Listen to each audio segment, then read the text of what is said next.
Hello, viewers. This is episode 6 of the Atkins Labcast, and Kate's asleep. You can't say viewers. You got a fucking eyebrow hanging down that is like, you are so old. Jesus Christ. Okay, you can't say listener. You can't say viewers. Listeners. Because most people are listening. They are. Most people I don't know that anybody's actually watching us. Hi. I think after the three of you. I think after the Ragney episode, people are actually watching. Oh, fuck. Okay. Well, no, we're not. Look, I'm on day 4 of the hair, so no judgment, all right? The hair's awesome. Day 4, hair washing needed. Hair's awesome. Curly girls understand. Yeah. So what are we doing? Who is Ragney's this person? episode was a very good visual episode. Mm-hmm. This episode is Joel from Barefoot and Bearded. Which, for the ladies who like the hot bearded men, they're going to be very disappointed that there's not more of Joel in this. I see. I thought you're being rude about Joel. No. The ladies love Joel. Joel loves the ladies. Although Joel now has his main squeeze. His main squeeze she's pretty squeezy from what we can see. This is not a ladies' perv show, okay? Says you. Okay, back on track. Back on track.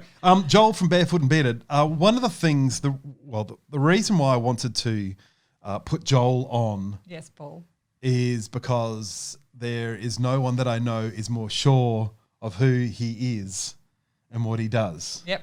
Right. So Joel is 100% Joel. 100% Joel, and 100% of the and you'll time. see that. I'll hear that in this episode. And one of the things I alluded to. I'm sorry. I need more caffeine this morning. We are absolutely boring. We're recording Kate. on a Saturday. We always are recording on a Saturday. No, we're not. That's not true at all. But we're recording on a Saturday because Friday, this whole week was a shit show of me trying to get the recording for Rose done and it not happening because it kept. Is this the same Rose recording you've been trying to do for the last month since the podcast it wasn't the first episode of the podcast us going, oh well, in a minute we're going to have a new thing of Rose and all the problems will be fixed. Yeah. The fact is we're about to be very nice and like Rose a hell of a lot more because of the changes that are being made. So you're going to have to be nice. No. We're making the changes. Rose isn't doing shit. No. But we're going to have to like it because it's going to be really good. Well, we're going to have to hate it a little less. And those of you who don't know what the fuck we're talking about Rose, which is our online ordering software, which when you start ordering with us, you have to use and you hate us and curse us. And then you work it out. And then it becomes your best friend because it is a killer software. The people who love it, love it. Yeah, it's a killer software once you're into it and you're using it. It's just a hard thing to get into. But a big part of the difficulty is because we have so many options and so many variations on our products that what we want. We don't do what normal people do with Rose. No. So we're definitely. Hang on, we're not having the Rose argument right now. No. We'll save that for when it's actually ready to launch. Let's talk about Joel. What I was interested and I wanted your opinion on is our branding, because Joel is very, very clear with his branding. Yeah, Joel's great. The branding side of things, I love. So a big part of Joel's personality, which is one of our initial bonding moments, was his capacity for swearing. Yes. Or cursing, as the Americans sometimes call it. Cussing. So Joel's a cursey man from Curse Town, and I love every minute of it. And he and I he's probably the only person that swears more than I do that I know of in the industry, because generally the industry is not overly sweary because, I think a lot of people in the wedding industry are exposed to a really wide range of people. It's on a difficult, complicated day often, and so everybody's on their best behaviour, and that means not swearing. And do you know I swear American regardless. listeners are pretty they get the Are vapors? there any? There are. Are there any Americans? Are there any Americans out there listening to me? Because I'm fucking swearing every fucking 2.5 fucking minutes. They get the vapors. Beep, beep, beep, beep. They get the vapors. They They do. They invented some of the greatest swears out there. True. I just think that's bullshit. But so part of Joel's thing is that he swears a lot. And so on the first page of his website, he's fucking and ducking all over the place straight up,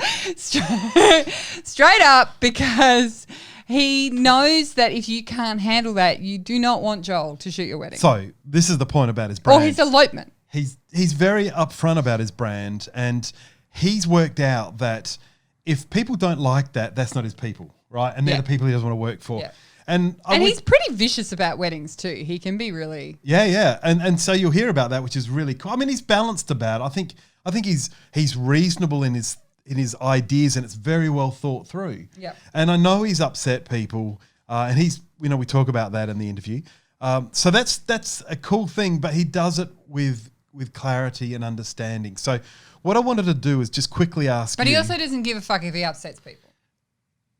Like he's a bit of a stirrer. I don't know. I've seen a lot worse stirrers than him. I think that what surprised me by the interview, yes, I agree. I thought he was a bit of a stirrer. I thought he was very sure of himself and that kind of stuff. But what I didn't quite really grasp before the interview is how much he's thought about all this stuff and how he's intellectualized it and thought it through. This is a very distinct choice he's made. Yeah. And I think everybody listening in their life, no matter who they are, could take a big dose of this. So what I wanted to ask you though is, we're going to talk about I'm someone who kind of seems to know what he's all about, but how would you advise? Who do you know? How I'm about. Oh, do you? So how do you tell?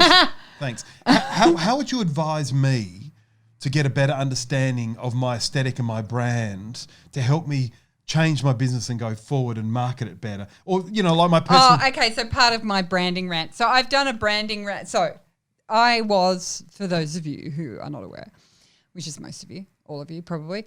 So I was a graphic designer, ran my own business for 20 years prior to coming over to the lab about 5 years ago. No, you Doesn't dickhead. Matter. You're always working. We're always working. I was always in the background, but I shut my business down and I came on full time and I was like, right, 5 years ago. Yep. And so before that, I was a graphic designer and I did branding and annual reports and websites and logos and blah, blah, blah. And a lot of coffee table books, just entirely too many enormous coffee table books. I sort of became the coffee table book girl for a while there. So I've also done a lot of work with the glory and the heavenly creature that is Megan Morton. Yep. We're going to put that shit in. You got your Stylist little, where's your show notes listy thing? Oh, yeah, hang on. I got my pen. And Come on. List it up, baby. So Megan Morton is this sort of, I don't know. She's like a cult leader in the making. We have actually talked she about refuses her to be. She refuses to be an actual cult leader, and yet she could totally be one like tomorrow. And I would be her like receptionist in the cult.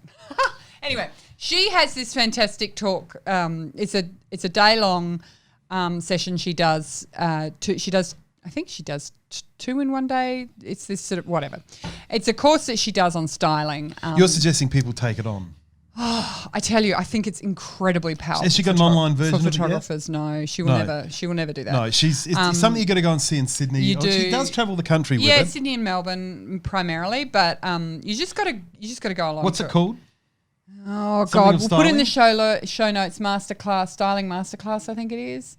And anyway, so there's two sort of sections to it. Anyway, she does this thing. So she's primarily styling rooms and houses and sets for photography for like Vogue Living or Peter Alexander, Inside Country Out or Road. Whatever. Yeah, all Sheridan. She does all Sheridan stuff. So she has this thing that she does with her shoeboxes where she gets a shoebox, and whenever there's an object that she thinks sort of distills the feeling and the vibe for a room, she'll put it in that box for that room. Yep. So each box is related to each one of her styling projects that she's trying to do. And so if she's out somewhere and she goes, oh, I think that's the perfect green, she can whip out the box, which is needing that perfect bit of green, and put it next to the other stuff and go, oh, it's not the perfect green. Or it is the perfect green. So it's objects. Yep. She's primarily putting in objects in there or tear outs from magazines. So she's not using Pinterest or... No, she doesn't do Pinterest. So she doesn't think it's a digital thing. But is this just an opinion, or do you think it's a digital thing? This is why I'm asking you and not Megan. No, because she's not dealing with digital. She's not building something on a computer. She's building a room that somebody has to walk around. You can use Pinterest as your mood board for... Yeah, sure. But all you're doing really is you're putting other people's ideas on a list. And what Megan's trying to do with this box is that she's trying to generate ideas through a collection of textures and colours and thoughts and feelings. And then that is like a trigger point for the room. And so what I talk about when I do my branding rant, which I've only done a few times, but, I've done it at workshops or whatever. Done a lot of one-on-one too. Oh, yeah, poor bastards who have to listen to me yell at them. Is that how I've sort of taken that from a branding perspective, because part of the problem with branding now is that we're bombarded with everybody else's branding. And a lot of photographers follow a lot of photographers on Instagram, for example. So a photographer will not follow other artists, actual artists, aside from wedding photography people. They'll follow a crap ton of wedding photographers. Now, if you want to generate new ideas, don't keep looking at recycled stuff, right? Don't keep looking at, and this is the size media David diet. Bowie. Yeah. Don't keep looking at the same shit. So part of the problem when you do that, aside from the media diet aspect of it, but from the branding perspective, is if somebody's got a really slick brand and they look really amazing, really interesting. Like I saw a fucking brilliant brand from a photographer, and his thing was, oh God, good photography. I've forgotten the name. He had a little tagline. Anyway, and he used soft pinks and blues and stuff. And nobody does that. Like, it was really unusual the way he did it. And I was like, oh my God, this is the best thing ever. And so what happens is when you're on Instagram, you see something really amazing. You go, this is what I need. I need to be all soft pink and pale blue, even though you've never once liked soft pink and pale blue in your entire life. You're like, Just this is what I have to do. Out. Yeah, because it looks new and it looks fresh and you're like, oh my God, that looks amazing. Let's do that. Let's do that. And what happens is that then you go back and you go, let's incorporate this into my branding, and you change the color on your website. And then you go back onto Instagram 3 weeks later and there's some other fuckhead on there with like dark purple and green, and you're like, fuck, no, it's got to be dark purple, it's got to be green, it's got to be, that whole thing. And then you go and and so what ends up happening is you become completely disconnected from who you are. You become completely sort of schizophrenic around your own aesthetic, around your where you're actually trying to go. And I find a lot of people come to me and go, I'm trying to deal with my brand, but I just don't know who I am, and I don't know, I can't stick to it, and it's too hard, and 1 minute I'm this and 1 minute I'm that. So what I try to get people to do is do the Megan Morton box, the shoebox idea, and have this little shoebox that you put, and what you put in that little shoebox are actual objects. Yep. Like a feather or a watch or a strip of fabric or a tear out from a magazine or a little, like your little my horsey. Your little horsey thing. My Horsie Toy. Which is, no one can see because this is a fucking podcast, but it's this old vintage toy. We'll put a photo in the show notes. Sure. And it's got, the sort of British race car green base to it, and this lovely little underneath bit that's sort of red, and the actual horse itself is sort of that old sort of walnutty colour. And so it's got its own specific vibe. Now, like, to me, that is quintessentially Paul Atkins, that little horse. He nods. He nods, which God knows Paul Atkins nods a lot because he's the yes man from way back. Hey. But so this object would be, I think, an object you would put in the Paul Atkins branding box. Stop playing with it, you fuckhead. So what I try to do is get people to do that with their brand. And then every time you go on Instagram and you go, I loved purple and green and now I'm back to orange and pink or whatever, you can just stop all that shit, go back to your box and look at what you actually are. Because what will happen is you will change. You will go, you know what, I'm not actually all about pink anymore. But you know what, do that shit at home. Like, buy a different quilt cover if you want some change. Your brand and your business is completely separate. Yep. So once you've figured out who you are, who you want your brand to be, then you have to stick to it for a good couple of years. You just said you can change your quilt covers and your fluffiness at home, but what's to say the one you choose for your brand is going to stick and be right? I mean, at that point, you choose it for your brand. You know what? Done is better than perfect, right? So, like, you have to at some point make a decision that that's where you're going to go and double down on that. So then when are you allowed to rebrand and change that? You can tweak, you can ease things into another direction, but I think if you don't give at least a few years to a good brand, and because I'm a graphic designer, I really recommend people speak with a graphic designer, make friends with a graphic designer, an artist, a photographer who doesn't shoot your sort of stuff but other stuff. I think that these friendships of people coming together and working together, which is what we did with just to bring it back to the topic. See how I did this? See, I could be on TV. With Joel. With Joel, because we did the vinyl package with him. He was like, right, I want to build this thing and I want it to be like this and blah, blah, blah. And so I think, you want, stop fucking with my mic. Just leave it alone. You need to talk into it. I'm talking into it. We did the mic test already. Shut up. So I think that if you formulate something that you're happy with, you take all these things, you put them in this box, you wait and you let it sort of mix up and mature and fester around for a while and lay it all out and go, oh yeah, maybe I'll take this out and put that in or whatever. And then bring that to your graphic designer who's going to do your brand, your logo, for example, and then talk to them about that. And then if you decide, oh no, screw it, I want a hot pink bloody bedspread or a sofa or whatever, do that at home and maintain this brand clarity for your business. Yeah, that's really I mean, important. if Joel turns on a dime tomorrow and becomes like a born again and stops swearing and reclaims his virginity and waits to get married or whatever, like the opposite of Joel. If he decides to do that, he's going to have to incorporate that into his brand to a degree at some point. Yeah. So, there's degrees to all this stuff, but I think it's really important to have brand consistency because it's actually really hard to develop the brand consistency across all your products. So your emails, your website, your product offering, your business card, it's expensive. You don't want to do that shit every 6 months. You want to do it one and done and give it a good 5 years. Yeah, that's exactly what I wanted you to mention to people because I see it with Joel with this clarity, and you see it with people that stand out from the crowd, that what they are doing is unique. And Oli Sansom's another great example. Well, yes, but Oli also is an ex-graphic designer, which is why we get along so well. And he is also somebody who is he's really consistent, but he also then develops all these little brand projects around the edges that are also then quite different from his core brand. So we're seeing it now with his Instagram little education stuff. Oh, I love that stuff. Yeah, it's beautiful, isn't it? It's just... Yeah, so I'll make a link to that. Yeah, Oli's. If you're not following Oli Sansom on Instagram, you're a fool. Yeah, and he'll be a guest on the show at some stage. He will be a guest on the show at some stage. And Oli is releasing a whole lot of his the materials that he's been doing in workshops.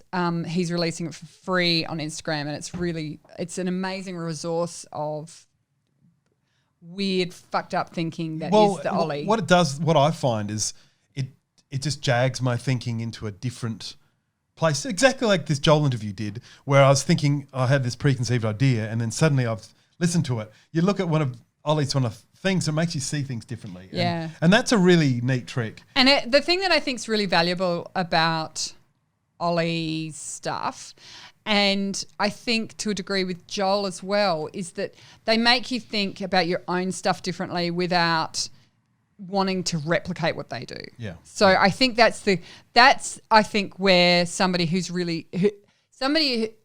really helpful inside of a workshop environment is someone who does that. Because often workshop environments are where they go, well, this is what I did. I did A, B, and C. So you do A, B, and C, and you can be like me. And that's not actually helpful. No, that's a nice nice to have someone to speak about, but it's not something to learn from. No, and it doesn't translate because there's already one of them there. And that's most workshops, frankly. Well, come on now, we can't go. No, but now who knows when the fuck there'll ever be a workshop again? There'll be workshops. Anyhow, enjoy Joel from Barefoot That's it. and We're just going to We record are. scratch straight to Joel. Straight to Joel. You've got to listen to the bit where he talks about film. It's so beautiful. It is 100% It's like beautiful. really, it's actually kind of like gets you in there. It does. It's very powerful. I was like, and I'm not a photographer, and I was like, fuck. But I don't, aforementioned previous rant, still don't have a camera, Paul Atkins. So have you rung? No. Have you done anything? Hey. When am I getting a camera?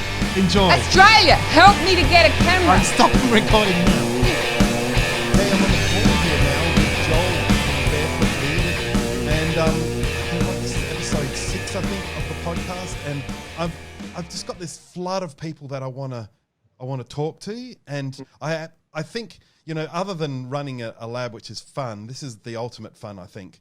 Just talking to people. And you came onto our radar a few years ago, quite a few years ago actually, as someone who's got something interesting going down. And then, I mean, Kate was talking with you and she's she's way out in front of me. I'm like, Humpty Dumpty, following along in her wake and just seeing what washes around the place. And you know, I saw your stuff and your brand and you, and I'm going, okay, who is this guy? And you just don't get it. And then you go and talk to your friends and other photographers in the industry, and you know, the one thing that's totally clear is what you're doing in your brand. Like, you are so laser focused with your stuff. And I mean, you call your business Barefoot and Bearded, right? Yeah. Have you got any shoes on right now? Look, I do, because it's cold. Oh no! Damn it! I thought you were gonna. No, I know. Sorry, I should have prepared. But no, it's just cold here, and I got timber floorboards, and I'm trying to save money at the moment, so no heater. Yeah. But like, literally, people that are booking you are getting you, and they're your people. And if there's anything that I would encourage any photographer, regardless of the environment situation, is to be yourself and attract people who are like you. That stuff works really well for you, does it? Look, and I think at the end of the day, in every business, all we ever want to do is work with people that are similar to us. So just so many people in the industry try and focus and put out there what is the trends at the moment, right? And they think, oh, if everyone else is doing this, therefore I must do it and I will attract business. But you're going to attract business from the wrong people. So if you very clearly project yourself and who you are, you're just going to attract people that agree with those same views, and you're going to be able to just work with people that are similar to you. And I have that heap. So I think I do, you know, I'm very passionate about sort of fucking the status quo, and not doing what, you know, pressures around in society are forcing and expecting you to do. So I'm getting a lot of couples that are like, fuck it, we're just going to do this and we don't care. Why do we need to do that? Why do we need to wear a white dress? Why do we need to get married at this time? Why do we need to do this? So I get a lot of people that want to do sort of out there elopements because, you know, it's like, fuck it, who cares about the big wedding? Let's just go adventure and hike. And I like a lot of the stuff I've been doing recently have been like, they sort of just come to me and go, we love hiking and adventuring. Where do you want to go? So I'll be like, fuck, okay, I can just pretty much create my own favorite elopements and just shoot them. So it's awesome. That's insane.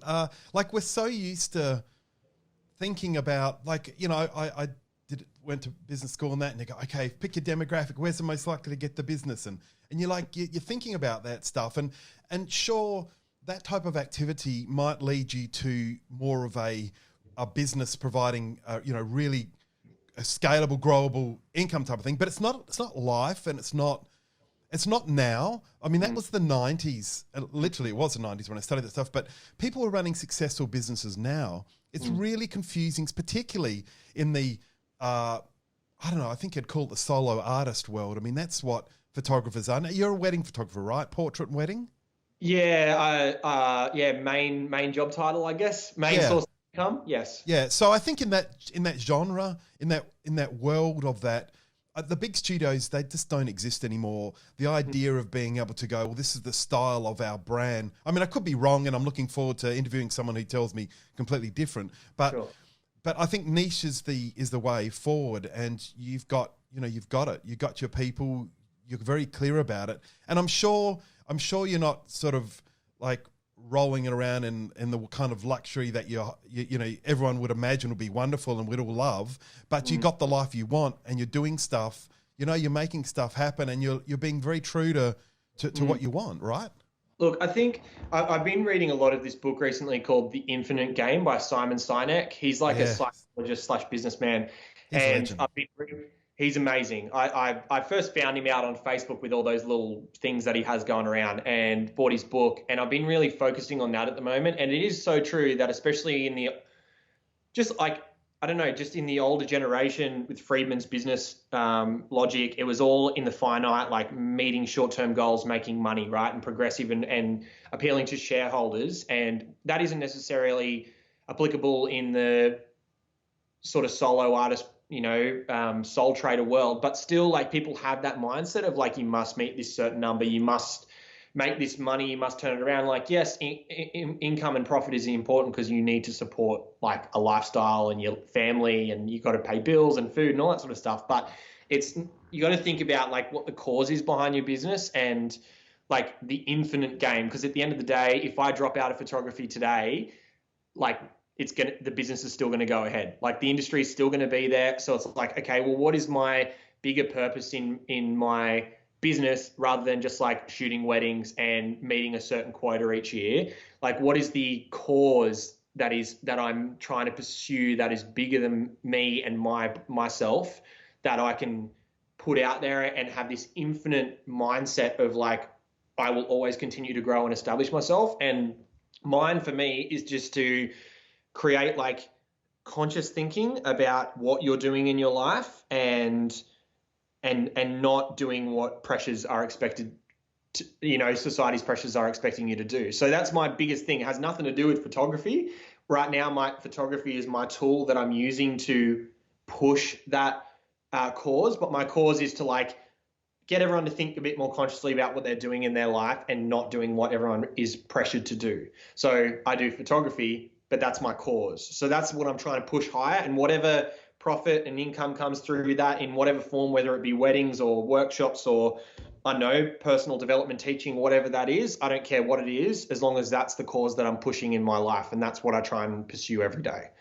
Yeah. I mean, that's so smart. I think that we discovered Simon Sinek and, Find Your Why, maybe 10 years ago or 7 or 8 years, I can't remember now, but Kate and I did a course together.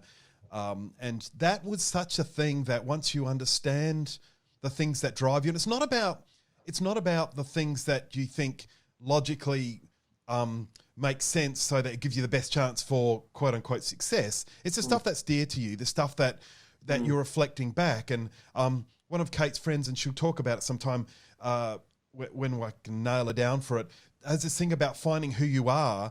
And it's about collecting things, physical items, even things like, if you're a Pinterest person, Pinterest stuff, but collecting things that mean something to you and just grabbing them, right, and sticking them away and then reviewing it periodically and going, oh my God, I actually really like whatever it might be. And once you discover that stuff, you can start reflecting it back through what you're setting up as a business and how you're thinking as a business.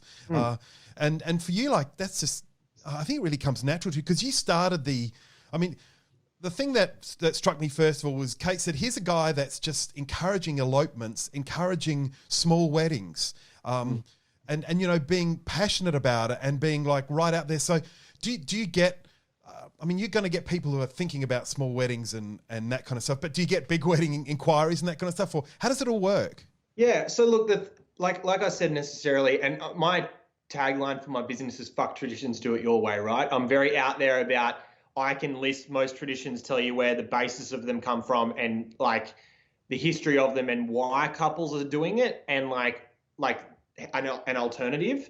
But it's not necessarily like I said before, it's not necessarily about doing, everyone should do an intimate wedding or an intimate elopement or whatever. It's just about just conscious thinking about, instead of going like, hey, this is like the structure that society has put in place of expectations of what I need to do to get married, because that's what it is. Elopements, registry offices, weddings, whatever, the same fucking result for all three of them is getting married, right? So people need to think more consciously about that. So I still get weddings and I have not got a problem with shooting a 150-person wedding if that is consciously what the couple's relationship is and what they are like as individuals, because no two individuals are the same, no two couples are the same. So why in our industry is it common to go back to the same venue 30 fucking times in a year and shoot the same wedding in the same dress with the same florist? Like, I don't understand why that's a thing. Like, we should be focusing on, we're in the industry not of weddings, we're in the industry of marriages, and all you actually need to do for a fucking marriage is say a sentence each.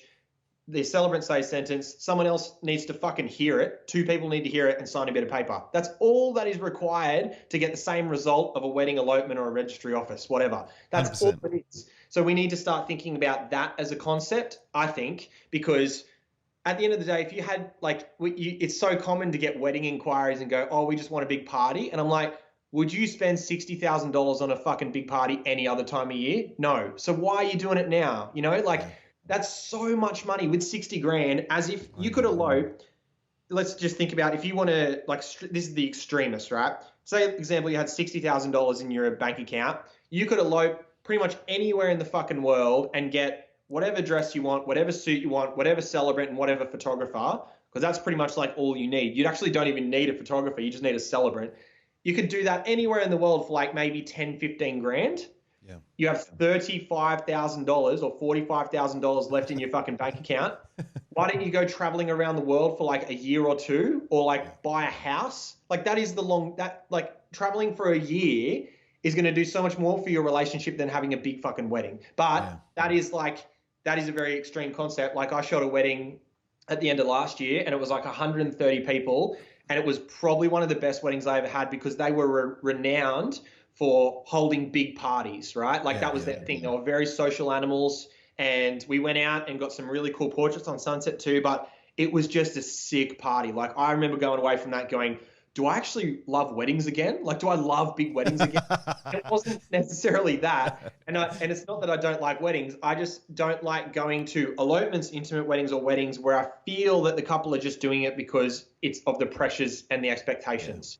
I like to go to jobs or shoots or marriages or whatever where I go, okay, that was you guys, and that is representative of your relationship and you guys are individuals. And unfortunately, it's not very fucking often that happens. There's just pressures and expectations that are around us everywhere that is like, to get married, this is what you need to do. You need to get these things, right? And it's like, yeah, if you want to do that for your own reason, that's fucking sweet. You just got to do what is best representative of you guys as a relationship and you as individuals. But people just need that conscious thinking, and not worry about pissing off fucking Aunt Selma because she's not going to be able to make you your fucking wedding cake, like, because everyone just is too worried about that offending people and upsetting people. Being offended is like a choice. You can choose to be offended. So if they'll fucking get over it, if they're family and they love you and you choose to elope in fucking Antarctica and your mum gets a shits because she's not there, and if she holds that grudge against you forever, that says more about her than you.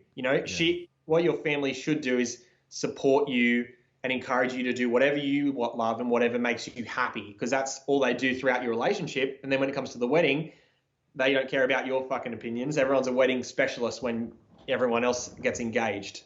So just the conscious thinking, that's all I'm trying to portray, Yeah, no, you're spot on. And I think like we're probably cycling through that judgment era, and culturally it was important for a family to witness the wedding. It was important. I mean, they used to witness the bloody, wedding night.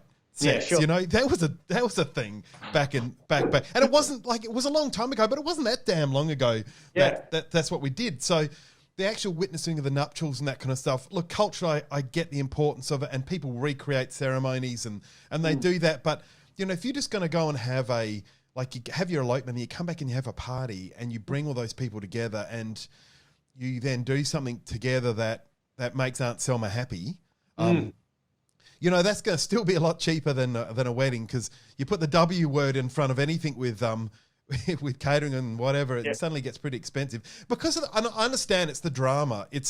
There's more drama than not involved with a lot of weddings, and it's really cool that you're laser focused, because I'm sure it's isolated some of your clients, and I'm sure it's affected the way the amount of money you possibly could have made, but it's making you do what you want to do and how you want to do it. And I think that's really cool. And, a couple of things that have happened over the years since we've been working together, like we developed the album cover product with you, the record sleeve, the vinyl sleeve with you. You guys fucking nailed that, by the way. Thanks. No, we just love it. It's just like learning from people like yourself is how we want to run our business. And it's just produced something that's really cool and interesting.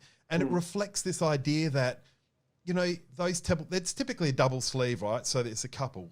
You've got a left and a right. You've got an A and a B side to records. There's so many metaphors with vinyl. And you shoot a bit of film as well, not exclusively, but, film's a part of your workflow, right? I really wish it was exclusively just to shoot film for so many reasons. But, like the whole analog world just consumes my creative mind, consumes it. It's amazing.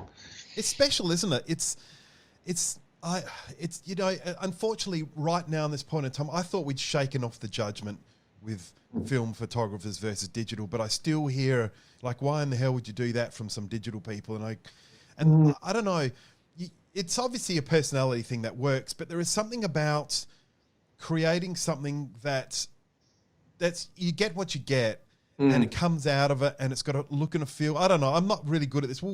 we probably should. You'd probably would speak more for why you choose film. Let's have a go. Like, what does film mean to you?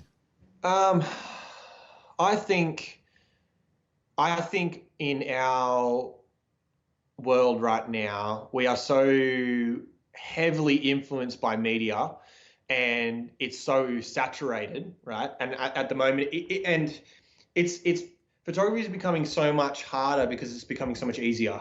Like, anyone can go buy a half decent digital camera, pretty much switch it to auto, get a good shot, like a decent shot, like not amazing and groundbreaking, because there's a difference between good gear, taking a good shot, and then a good eye, right? You can't really, there's two differentiators there. But it's just the whole, like, I got to a point where, I don't know, especially with Instagram and all the shit that you see on Instagram and just how fucking regurgitated everything is, you just don't know what's real anymore and what's been just recreated just for the fucking like button. And what I like about film is that, well, like, if you want to talk about it just from a broad perspective, like the pressure, like every time you hit that button, you can't fucking see what's there. And that's what comes back is what is, like there's no, you can alter it, whatever, but like most people don't. You shoot film for what it is, right? Yep. And I love just the fact, like what blows my mind is, I did a trip to Nepal last year and shot a few rolls of 35mm and sent it to you guys, and you guys did an amazing job developing those. And when I got the negatives back and I was looking at the negatives, I remember just thinking to my head, like, holy shit, when I was standing on that mountain taking a photo of Everest, this actual fucking negative that I'm holding in my hand was there with me. Like, it was between my eye and the mountain. That's how that actual negative was closer to the mountain than I was. Like, and it was breathing the same air. And it's this thing that's been like built and constructed in chemistry and labs, and it's just been confined into complete darkness for its whole life. And then it transports to you, you open it, you put it in this fucking camera that you just somehow, hopefully it will fucking work because it's so fucking old.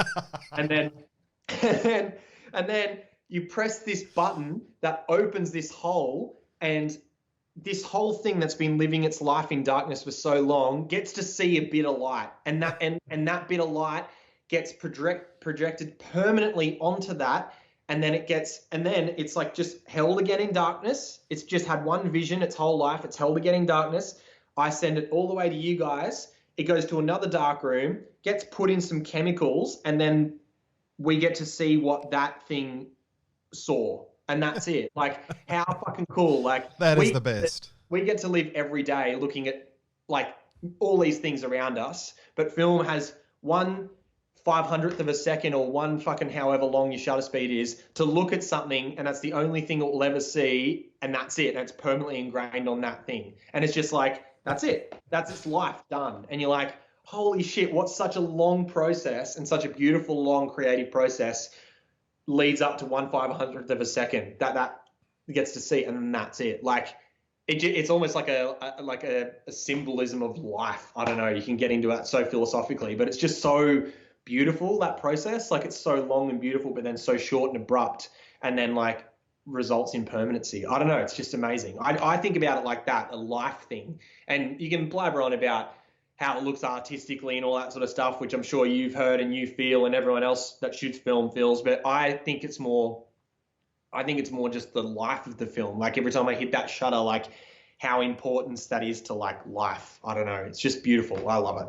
Oh, that's the best. Like, I have never heard it put that way. Honest to God. I've thought about it, and I'm so stupidly analytical about stuff. And I always been such a fan of poetry and metaphor and that, and I'd never seen that, and never saw it the way. So I'm so glad. I was looking down going, I hope this is fucking recording now, so I don't miss any of that. So I got it, man. I got it. It was, I totally understand it. And the funny thing is, we hang on to these cameras, and I can see them over your shoulder there. We hang on to them. They are nice little objects, and even the diehardiest of digital doodos have held on to a film camera at some stage because mechanically, they sat on the sofa watching TV, winding it on. There's nothing nicer than a Hasselblad winding it on and feeling all those little bits moving. you know, it's like a beautiful watch. It's an object, you know.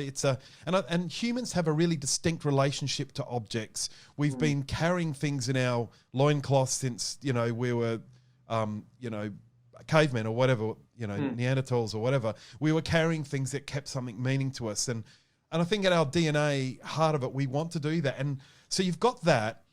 And then, you know, you throw into the fact that it actually still works. And, you know, we hope it still works. We keep our fingers crossed, you know. I secretly, you know, whisper to George Eastman's ghost in my head saying, please keep making this stuff, because not that it's so not a business anymore. Unfortunately, we do get people like yourself. We've got a few people. It's not, we got a guy that comes in at the moment because of the COVID situation. We're processing on Fridays only, and he's run off his feet on Fridays. But, you know, that was a 5-day-a-week job, and it's been 3 days a week for the last couple of years, thanks to people like yourself and Mark Doring and Aaron, and, you know, people playing around with film and making it their thing. But it's one of these things that is unstable, and we, you know, unstable in that we don't know what's going to happen with supply. And as I said, I whispered Eastman's ghost and hope that we still get it, and because of all of that stuff, and it just is a really lovely thing. And you're right, it's a little object that goes and it comes in, and the photographs, they shouldn't be ethereal ones and zeros. They should be little objects that we love. I keep pictures of my kids in my wallet, just because that little 6.5 centimeter print. That's all it does. Like if I pick up my phone and I look at the photos on my phone, you know, there's a lot of stuff on there. There's pictures of receipts, there's car parks, there's you know, there's probably a dirty picture or two, you know, something I sent to someone, or you know, send nudes. When they ask you to send nudes, apparently you meant to send nudes. And so you're looking at your phone, and there's nasty phone calls, and there's appointments you got to make, and there's pictures of your kids amongst that stuff, and your loved ones and that, and you go, hang on, all this is in a mixed bag. But when I pull that print out, it has one job to do. It has that one job. Do you know that famous painting, This Is Not a Pipe, by Rene Magritte? Ce n'est pas une pipe, yeah. Yeah, it's like Magritte, that is, I think about that a lot when it comes to film too, right? It's like, you know, the most perfect form of anything is the thought of, but then every single thing that is a representation or like a further, you know, distancing from the thought is less and less perfect. And I think, like when you're shooting analog, and Polaroid is a fucking perfect example of it as well. That is like the closest form of a perfect photo you can get, because with digital, I feel like it's like this, it's still the same process, right? But it's not just a once in a lifetime life thing. That thing has multiple lives, and it can just, like you said, has this like serial number of numbers that gets transferred digitally in this like airy, mystical thing that we don't understand from one little memory card to the computer. And then we can look at it and make therefore another adjustment to it.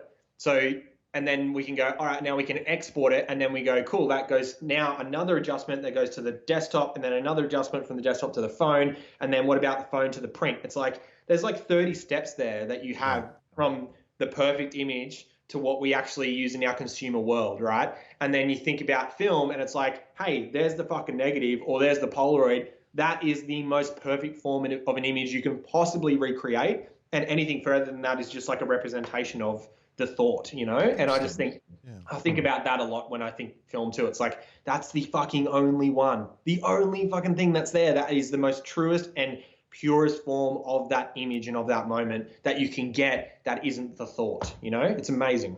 Yeah, because and I think maybe part of that is to do that us humans get in the way. You know, yes, we did design the camera, and we did design the film, and we did design all that to reproduce, and we've had our finger in that pie. But as you go down the digital path, we've had more people mess with it, and more ideas, and more desire to make it easy, desire to make it everyone can do it, desire to make it more reliable, predictable, you know, all that stuff that makes life better and makes us not get bloody COVID-19 because of science, and allow us to take an aspirin and all that stuff to make all that good stuff, which I do absolutely 100% love. I'm right in for that. But it's, you know, as you go further and further down the track, even to shooting with your phone, you know, there's so much in the way of what you thought of when you're taking that picture in that scene to what it. Yeah, I'm with you on that, and that's actually why I've been messing with wet plate work, because you actually take a piece of aluminium, sheet of aluminium, you get a bit of liquid and you pour it on the aluminium and you swirl it around so that it's even as my hands can make it. You put it in the camera, you expose it, and then you take it out and you develop it, and then that's all there is. There's nothing else. You got it, you screwed it, whatever. That's all there is, and I find that really attractive. But I don't see it as in a like I try and put my business hat on and because you know the whole eating, feeding, 15 staff, having kids, you know, all that stuff gets in the way and making it. I think where you are, what you're choosing to do is the right medium for that. You know, shooting a medium, you know, the right path, shooting medium format, shooting 35, connecting with people and you can still do it. And so if you can do it, why the hell would you not do it? You know. And I think there is a difference, like you just said, both of them are great for both different reasons, right? If it wasn't for digital, I probably wouldn't have a career as I do now, you know? So I think digital is a great tool, and that's what I say, you know? People treat their digital cameras like they're these fucking babies, and it's like it's a tool, you know? It's a tool of trade. They're super durable and they're amazing cameras, and I love them because it has made my job a lot easier, more efficient, more reliable, cheaper, you know, all that sort of stuff. So it's great for fulfilling, for me, that business perspective of my life. And, you know, I still do go out and take artistic photos with my digital for elopements and couples and stuff. And I very much love that. But it is a very visceral change and process in your mind from when you're picking up a digital, from when you're picking up a film or analog process. And you can feel, when you're talking about the Hasselblad rolling on, and you can feel the mechanical bits. And it's it's this visceral connection. Like when we're winding it on, we can feel the friction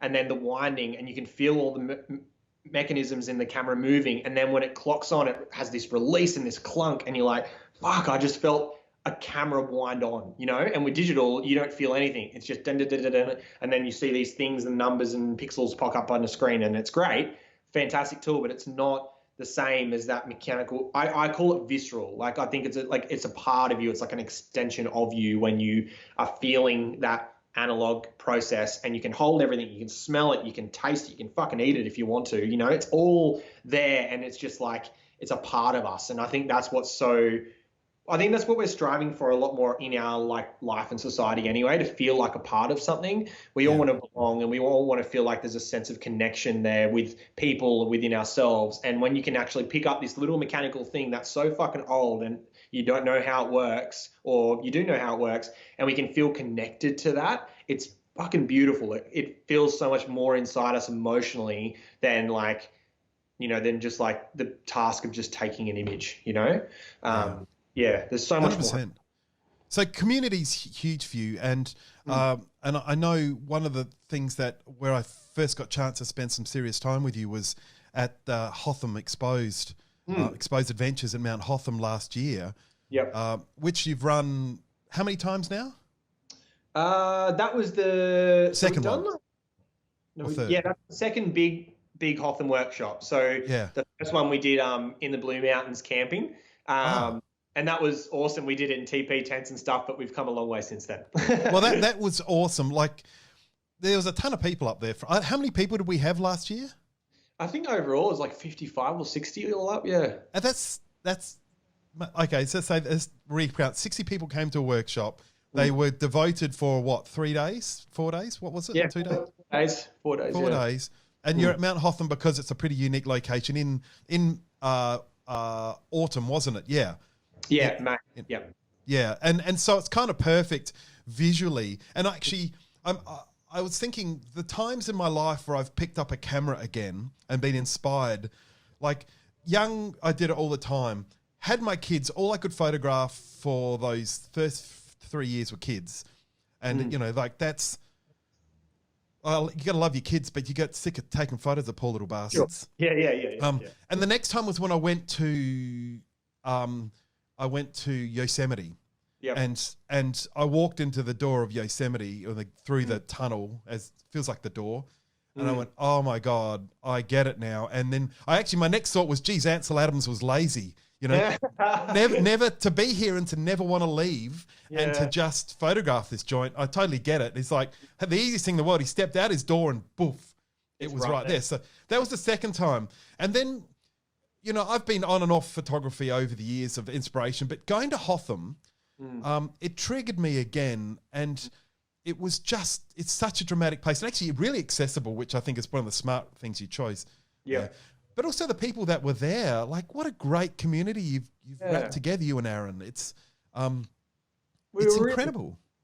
We were really stoked, you know, like we're just so fucking overwhelmed and happy with how this has gone, you know, like you have this like concept and this vision and you think, oh, hopefully, you know, this will work and it goes really well. And it's gone gangbusters. And everyone that are coming are from, you know, all the people that attend these workshops are like all around the same sort of headspace, you know, like all just want to get out there and down to earth. And like what Aaron and I are really proud about is like with the workshop is just the vulnerability that we feel is like engulfed in this place. Like Aaron and I are both very open with like honesty and vulnerability and, you know, and how we portray and how we talk about our process and our life and how we view our work and stuff and photography in general. And, you know, once you sort of start putting that out, and we had an amazing lineup last year that did the same thing. And it's just sort of everyone that at the workshop just was vibing off that. And it creates this energy of like, fuck, we're like, it sounds so tacky. It sounds so fucking tacky, like, but we're a family. Like we all are going down the same path together. We're all these human beings. We're all these just living organisms and we're all here together to help each other. And it's just been so fucking beautiful. And as you mentioned, like Mount Hotham is just, there's something, I've got a very visceral and personal relationship with Mount Hotham from my younger years. And there's a reason why I sort of was pushing Mount Hotham on Aaron when we first started, you know, the workshop. And he was he didn't need much convincing. When we went there, he was like, fuck, I understand. But it's, you know, you combine that sort of vulnerability and that emotional energy that we're all putting there as the community that we are, and then you go out into this place that just demands like it's almost like it's so beautiful, but almost like you get that sense of like, fuck, I'm so little in this world. Oh yeah. And then you just think, holy shit, like there is stuff out there that's so much bigger than us, and it humbles you, and it's such a beautiful place. I love it. Yeah, that was really a helpful I don't want to make it sound like this, but a helpful trick of the workshop that you know, you turn around and look out the window and you just do. Yeah.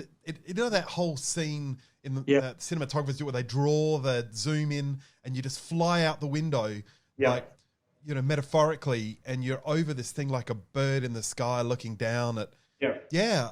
And your breath was being taken away. Just, and I don't know. So I'm a kind of person who's a real sucker for that stuff. So, but I think everyone at the workshop was an absolute sucker to it. And there was some, you know, there's some people there who, you know, I've known through the years, who've been in the industry, like Kelly Tunney and the like, who've been around for years and seen a lot in the industry and been through a lot of iterations of the industry, because that's what we do is we go through these cycles of what works and what doesn't work and what people think's important. And everyone there was just following along and enjoyed being with each other, and the food was great, and you know, it just really, really worked. And congratulations for it. I'm really looking forward to doing it again when you go. I know it's been knocked about because of the COVID situation. It's meant to be around now, wasn't it?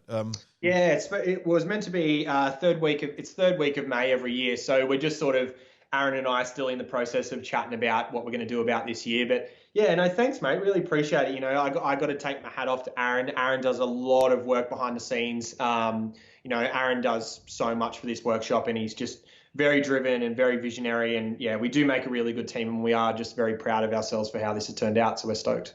And thank you to you and Kate and the whole Atkins team for being a part of it, because, you know, every single person that we have that come along to help us, like you guys always make the road trip up from Adelaide, and you bring fucking like a cargo ship worth of shit for everyone to look at. And it's just amazing that to see everyone sitting around like focusing on the tangibility of what you guys do and the beauty of your products and your service and how genuine you guys are and how open you are. So yeah, we wouldn't be where we are without the helping of people like you guys. So thank you. Thanks. Look, I think one of those moments for Kate where she felt really grounded and really at home. And that's actually a little bit tricky for her when she's away from home, and that she's not, she's not a natural. She's quite an introverted person, and she's not. But she felt like, man, this is great. And so you guys made a great effort for. And I didn't think anyone there who felt left out or who felt that. And then the people, the talent you brought along were really cool. So everyone kind of got some great pictures, which really helps you with your confidence and that of shooting. And also there's a lot of help with people shooting film. There were some experienced people up there like Seymour on that, which were showing people and answering questions, and Aaron. And it's really cool. I do look forward to whatever you guys put together again. It's going to be killer. And we're going to try and keep it at Mount Hotham every year because, as you just mentioned, Kate just felt at home there. And it is, I can blabber on for fucking ages about like how the energy of that place, like, especially when you go there not in ski season, because you just have this whole fucking mountain range to yourself and you hear nothing but wind. And it's just, you feel like you're the only person in the world, and the world's such a big place, and it's just there's just something there about that place and the accessibility, it's just, if you haven't been to Mount Hotham, just fucking drive there, because it's like, go there in summer, autumn, spring, whatever, just make an effort to go there and just fucking be there, because it's amazing. It's kind of wasted on winter, isn't it, really? It really is. It is. I mean, winters are beautiful, and there's nothing more beautiful than snow and that sort of stuff, but it's such alpine regions are just killer outside of that. And people don't think, oh, I'll go to Hotham. But there's a lot of accommodation. It's all available. The price is great. The trouble is the shops. There's not a lot, no restaurants and shops and that. That's a bit tricky. You want to ring ahead and make sure and see what food you got to bring. And that stuff, because you're a little isolated. It's exciting though, the best places in the world aren't the easiest to get to, so you need some sort of challenge, otherwise everyone would fucking be there. Oh, you're dead right with that. 100%.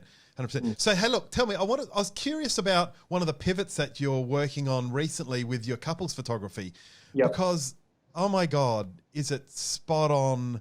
Is it amazing? Tell us about it. Like, explain what the idea is and what's happening with it. Okay, so like I think for every photographer that photographs couples, we all strive to like photograph couples like, emotive and raw and within themselves and get that emotion as much as we can, right?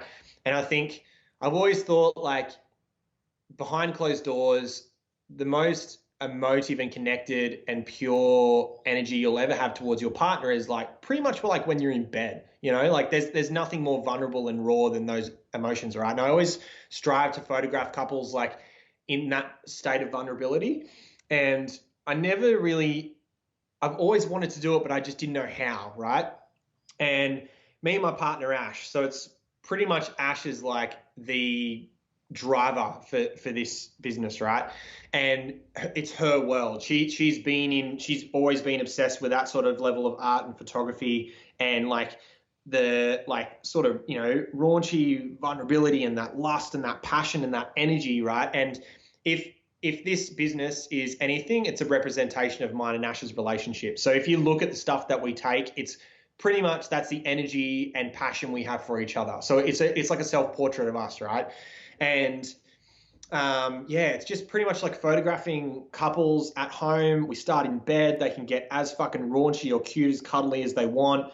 And, we're just sort of there playing like loud rock and roll music, like just smoking, drinking, doing fucking whatever. It's like this weird like underground world, right? That there's people out there that have this sort of energy and relationship. And one of the reasons why I thought it would be such a big push is I've got a barber who like trims my beard every now and then, and he looks like someone does that, do they? Yeah. Hey, this isn't just natural, mate. And he looks like Dallas Green from City and Colour. Like he's got neck tats, he's got silver fox look with the slick back hair, and he just looks amazing, right? Such an interesting guy. And he goes, oh mate, like I just got married. Like, do you want to see some photos? And I'm like, yeah, sweet. And he showed me this photo. And I just remember like going back to everything that we're talking about, right? Of doing something because of the expectations. And he was just wearing this cream vest, cream pants, brown shoes, white shirt. And I was like, oh, that is so vanilla. And you are not vanilla, right? Like he owns his own barbershop. He's super creative. He used to be in a rock and roll band. I'm like, there's people out there that have this lifestyle and there's nothing out there for them. And I just thought it was really interesting because like, you know, Ash and I did a shoot with a friend of mine, Ben from Kings and Thieves recently. And he's like, can we just do some stuff at home? And we were like, yeah. Anyway, I'm down to my undies. I don't care. Ash is down to her undies. We're just sort of sitting on each other. I put on Wish You Were Here by Pink Floyd on vinyl. And that whole first, you know, Shine On You Crazy Diamond 1 to 4, we just blasted. And I just remember there was a moment where Ash and I just really got like really into it and really lost in each other. And like I had no idea Ben was there. And we were just so fucking there, like just getting into it. And I was like, fuck, I completely forgot Ben was there. And I'm thinking there's got to be people out there that have this same emotion and same love and lust and passion for each other. So that's where Ash and I sort of came together and made this business, which is called The Outlaws. And our tagline's for the lawfully outlawed, and it's for fucking people that ride bikes. It's for barbers. It's for fucking bikies. It's for tattoo artists, whoever. People who have this different type of love, you know, and this different type of way of showing that. And we're lucky enough to get couples that allow us to come into that space and capture that, you know. It's amazing. Oh, that's so cool. And the imagery is amazing. And that video by Kings and Thieves, that little Vimeo is just awesome. Amico, yeah. Sorry? Aaron from Amico that did Aaron from Amico. Yeah, that's right. That was amazing. Yeah, that was really fun. Yeah, I was just thinking about it's one thing to have that experience and feel it. It's the other thing to say, hey, can I bring my skill to that? Is it something I'm comfortable to do? And am I going to give this? And it's amazing that you've done it. You've built the brand. In tree style. It's awesome. It looks great, and the imagery is fantastic. I think this is something that's going to really, really hum and be great for you over the years. Look, we're hoping so, and you know, I think it's a great time right now. You know, throughout this whole COVID-19 thing, you know, a lot of people were planning weddings and having certain plans in mind to get married that have now been forced to change, and now we've brought out this. You know, this other like string of photography and style in a way, because we're going to come up with this, we're building on it, but we can tell people about it. It's this, we're going to call, it's going to be called Getting Hitched in a Ditch. And so it's like that old Americana, Harley Davidson, Joshua Tree vibe where you just meet up with your mates, go for a fucking bike ride. And we might just be like, all right, we're going to drive from Newcastle to Lithgow, and we're just going to take back roads and see what we find along the way. And I've got a mate of mine who's got this really crazy, sick bobber motorbike, and he's going to cruise with us. We're going to stop in some pubs along the way, and just somewhere along the line, we'll just get married. And then we'll go to another pub, listen to some music, dance, get pissed, stay the night, and then ride back home the next day. You know, like it's just that different way of getting married, you know. And a lot of those sort of couples don't really get married because they don't want to do the wedding and they think that that's the only way. So we're hoping to bring this out and be like, you know, and at the moment we're just focusing on couple shoots, because another thing we believe is that you don't need to get married to get nice photos of yourselves.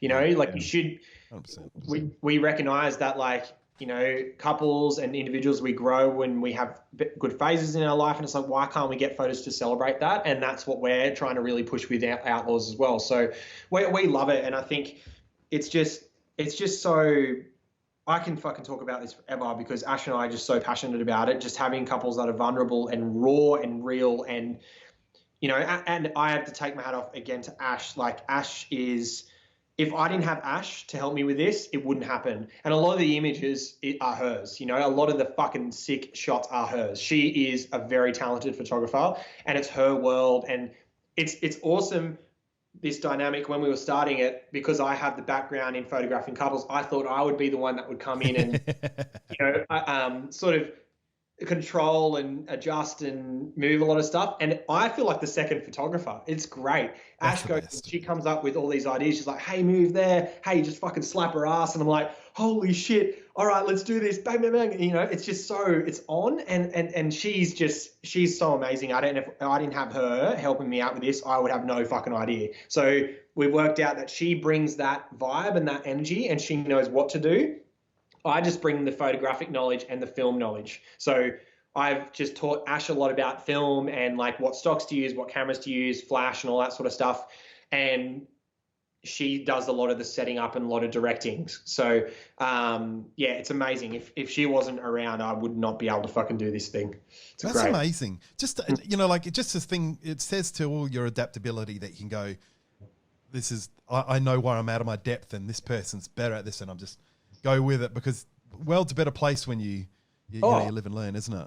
100%. So it's something that we're just like, you know, we can't wait for these restrictions to lift, because we've got some really cool shoots planned up. And I think we're doing a shoot with this girl also. It's just a solo shoot, and she hit us up for a solo shoot.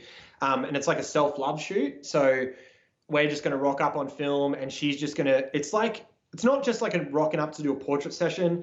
We're just going to photograph her doing what she normally does, you know, some sort of vulnerable shots and some like showers of her, photos of her showering. And it's just, I don't know, just like, it's just like, we're not really 100% sure yet, because we dictate every shoot around how that person is or how the couple is. We get to know them first. We don't have this template that we copy and paste. Yep. So we're going to catch up with her and talk about, you know, what she loves most about her body, what she doesn't love most about her body. And then we're like, okay, well, this is what we're going to help her with this. We're going to help her like really feel like she's the most beautiful thing that has ever walked this earth, because everyone deserves to feel like that. Everyone deserves to feel desired and loved and beautiful in their own way, right? So, and that's something that Ash has always believed, and it's something that I've learnt from Ash, and we're really trying to bring with this outlaw thing. So, yeah, we're just both so stoked, and we just want to fucking, if it was up to me, I'd be doing that full time, because there's nothing more beautiful than being allowed to be in that person's vulnerable space and be trusted to capture that beautifully or in their own way, and have them looking back on those photos and go, yeah, we fucking love each other, or I'm so happy with these, you know? It's just amazing. We love it. So do you think that, I mean, I got a couple of questions popped out of that. How long will a shoot like that do you expect take? Is that a half day thing or a full day thing? Half day, pretty much. It just depends on the couple. Like the one that we did, so we've done two. We did one with a couple recently where they just caught up at home, and they were just laying in bed, taking photos of each other, and they played with their dogs. Then we got in the car and he owns a recording studio, and he's like, so we went into the recording studio, got some cool photos in there. He's like, the roof's open, so we could walk up onto the top of the roof, got some weird shots up there. And then, so it all just depends. Like we open up the whole day. We say to a couple, pretty much block out the whole day, and we'll come over to your place in the morning, and we'll start from there, and we'll see how we go. Another couple, we started at their place, did the same thing. This is like a good example of seeing how a couple is, right? So she was a topless waitress, and he loved that. He was all about it. So pretty much within 5 minutes, she had her top off, everything was off, whatever, it was sweet. They were mucking around in bed, being cheeky, biting each other, like being like real raunchy. And then they had a shower together, and we got some fucking sick I got these photos of her eye makeup running down and then biting each other's lips with like harsh flash on a Pentax with black and white. It was so cool. You know, is that on the website under? Yeah. Is that see the full? Yeah, I did see that stuff. It's killer. Yeah, so that's Jake and Hope's shoot. Yeah, on the main, when you open up lawfullyoutlaw.com, the first photo is them in the shower. It's pretty cool. You know, we're not tooting our own horn. It's just this weird like thing that it's just like, it's amazing when you can look at an image and you go, fuck, that's them, or that's so raw and that's so true to who they are. So, and then after that, they got on their motorbike and they cruised down to Cathode Pub, which is like a pretty renowned motorbike pub here in Newcastle. So you're in Newcastle, right? Yeah. Yeah. And then they played pool and got photos with all these choppers out the front, and then went for a cruise, and then they made out on the bike. It was fucking sick, you know? It was just, we just go with it and go, what do you guys do? And then we just followed their energy and their vibe, and we just make shit up along the way. It's great.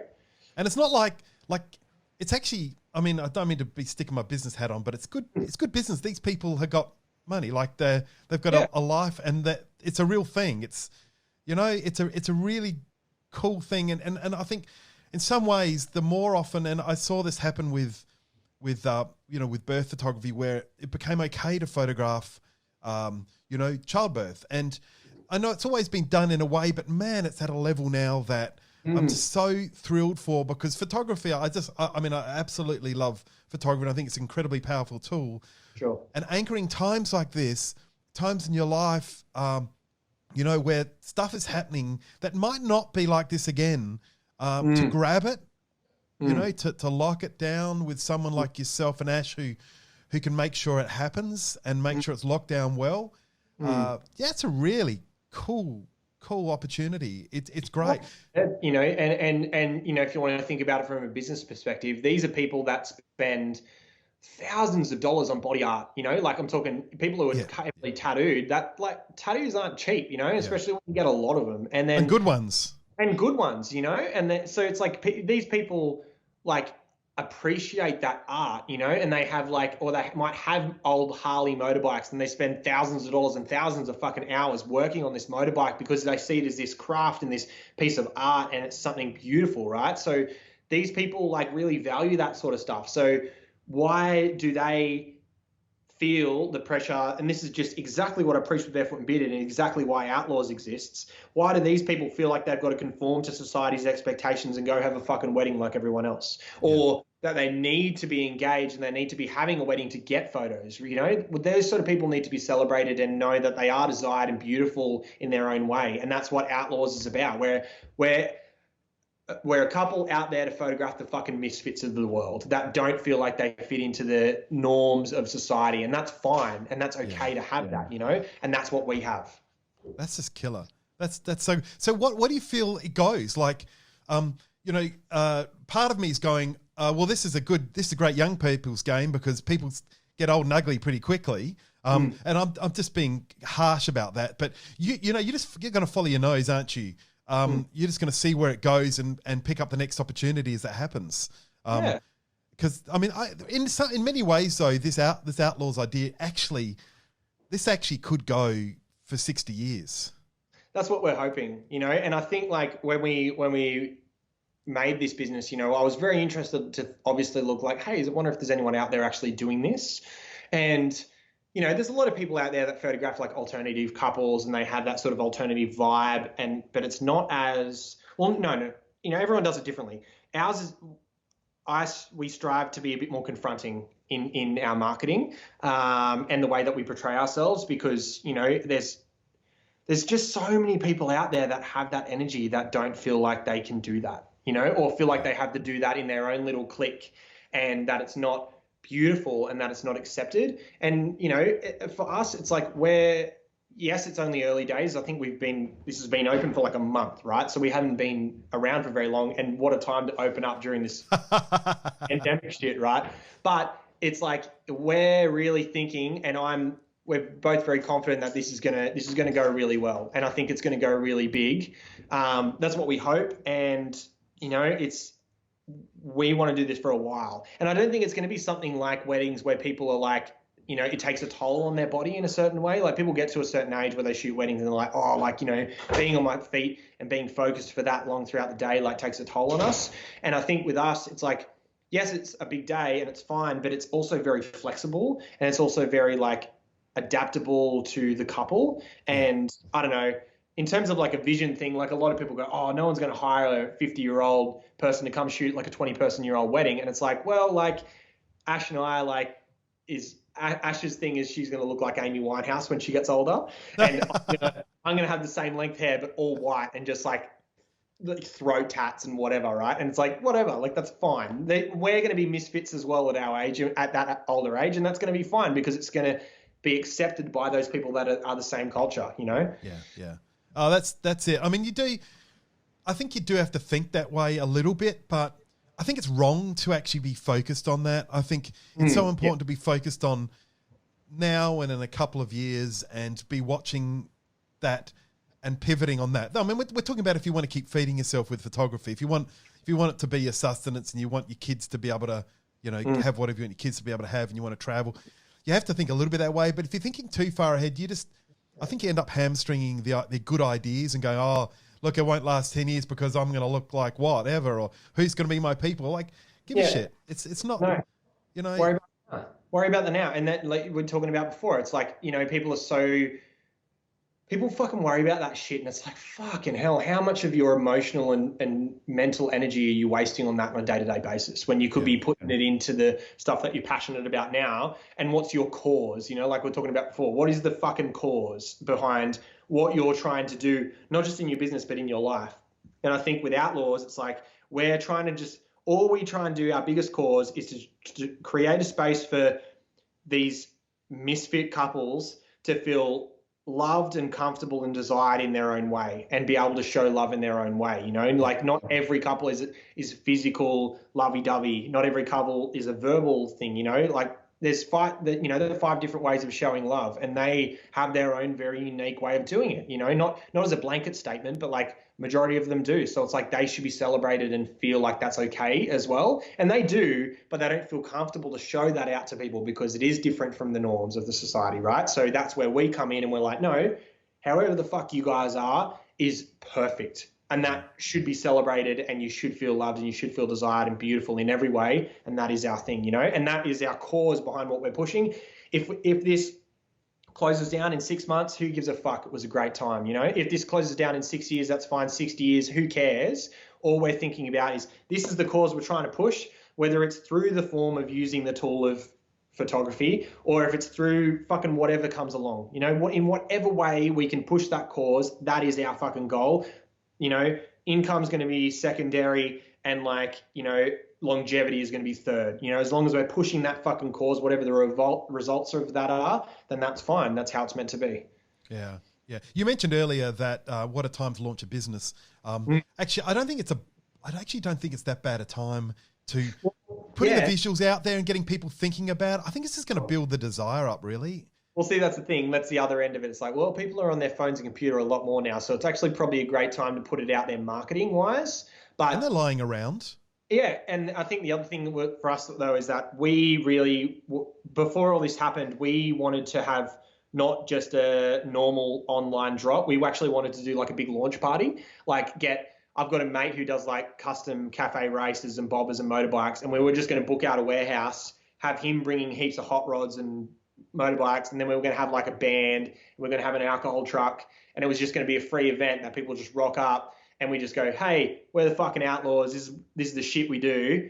And, you know, I spoke to Kate about doing some really cool prints for it, and we're just going to drop the video and say, this is what we fucking do, this is what we're about. This isn't just a photography business, it's a culture we're creating. It's this movement, right? It's this movement that we're trying to create. So we're going to, every month when this launches back up, we're going to do like an Outlaws social ride. So we're all going to meet somewhere, go for a fucking cruise, meet up at a pub, have some beers. You know, it's this culture that we're trying to create, because what we're doing and what we're launching is so much more than a fucking photography business. It's this culture and this movement that is for these people that don't feel like they belong to the norms. And we want to celebrate that and welcome them, not just into like taking photos. You know, it's so much bigger than us. So we're using this as a tool and as a transportation device to make that environment and make that culture. It's a killer strategy, even if it was, I mean, it's clearly a very personal thing, but it's a killer strategy that you're choosing to do with it. It's just great. We're really happy with it. Yeah. And tell me, what's things like around Newcastle with COVID, and what's the feeling out there? I don't know. I think it's very much similar to the rest of the world. I think you go out and there's certain people that we're all close to that are taking it very seriously, and then you go to the fucking beach and you think you see people everywhere and you think, what the fuck's going on here, you know? But I think the majority of us, everyone is doing quite well here. You know, I think we're all just trying to just stay at fucking home and get this thing as contained as possible as much as we can, so we can resume somewhat normality. I think a lot of people are just sitting around waiting for weddings to go back to normal, but things aren't going to go back to normal after this. And I think things are going to be very different. And I think a lot of people aren't thinking like that. I think people are just thinking that, you know, the restrictions are going to get lifted and weddings are going to go back to normal. It's like, no, it's going to be very different to that. And I think we should be celebrating that and looking at that I think we should be looking at this from a perspective of like, we can create a movement here. You know, we can hit the reset button on this industry and focus on marriages like I've been preaching on for fucking ever.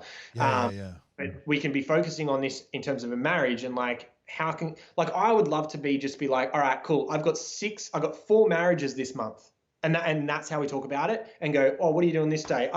So I'm going to their place and then we're going to go to a coffee shop, their favorite coffee shop. They're going to have coffee. They're going to get married there. And then what they do on their normal days off, they go for a hike in the national park and like then go for a swim in the afternoon. So that's what we're going to do. You know, like, why isn't that a thing? And then like in a couple of weeks to a month later, they have a big delayed reception with all the big vendors with alcohol trucks and DJs and bands and have a big party. You know, like that's what I'm kind of hoping is the new shift of this industry, just for people to think more consciously. And, you know, I think everyone's just sort of sitting around waiting for things to go back to normal, which it's not gonna, which is fine. Yeah, I'm kind of hoping that we get a reset on a lot of stuff that we thought was important and things we had to do, and stuff, as you'd mentioned before, that was really a construct. And look, you got to be careful in saying this because some of these constructs turn out to be really important stuff in our lives, and we suffer when losing them. You know, just thinking caterers and venues and that, it's going to be tough on them if things do get simpler and smaller. But look, maybe they can handle doing more weddings, you know, or more marriages in a shorter period of time. So they're going to be pivoting more often. They're still doing the same sort of numbers, you know. Well, so for that, they might make it 3 just fine.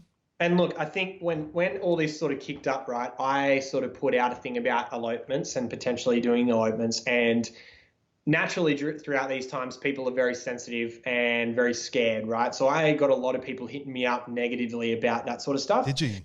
Yeah, like a lot of people sort of preaching that they thought I was trying to steal people's business and not thinking about the industry as a whole. And for people, so it was other photographers, was it? Yeah.